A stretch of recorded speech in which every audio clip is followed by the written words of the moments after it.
күндері денсаулығымызды қалай сақтаймыз? Сәлеметсіздер ме? Есімім Ұлбосын Леспекқызы, кардиолог, диагност дәрігер. Менің каналыма қош келдіңіздер. Міне жаздың соңғы айы, тамыз айы басталды.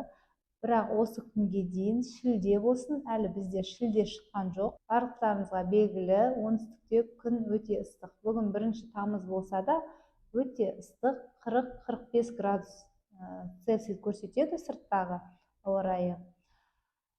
Бұндай кезде қалай біз қорғануымыз керек, не істеуіміз керек, не істемеуіміз керек, сол туралы осы видеода айтып кететін боламын. Бірінші, көп сұйықтық ішіңіз. Сұйықтық дегенде таза су.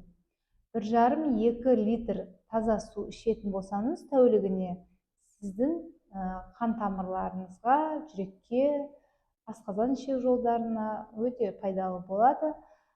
Және сусызданудың алдын ала аласыздар. Екінші, ол тамақтануыңызға мән беріңіз. Тамақтану аз-аздан бөліп тамақтанған дұрыс. Және тамақтану рационына жеміс-жидектерді, көкөністерді көбірек пайдаланыңыз. Ал майлы, қуырылған, тұзды, ашты тамақтарды пайдаланбағаныңыз жөн, немесе азырақ пайдаланыңыз. Ыстық күндері күн астында, әсіресе көшеде көп жүріп қоймаңыз.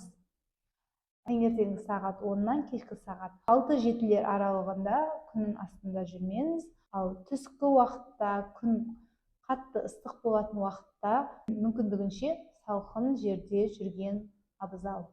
Тағы айта кететін жайт, ішімдік және кофе.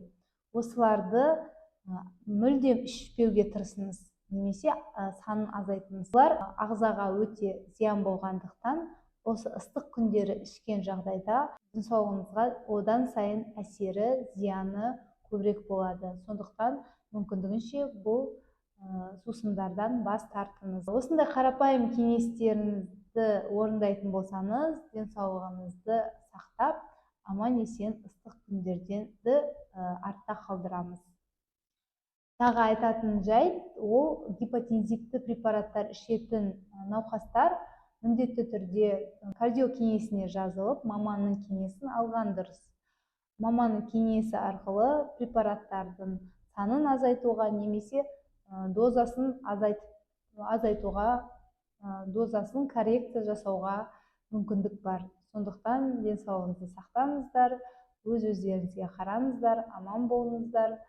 Менің берген ақпаратым пайдалы болса, лайк басуды ұмытпаңыздар, каналға тіркелуді ұмытпаңыздар.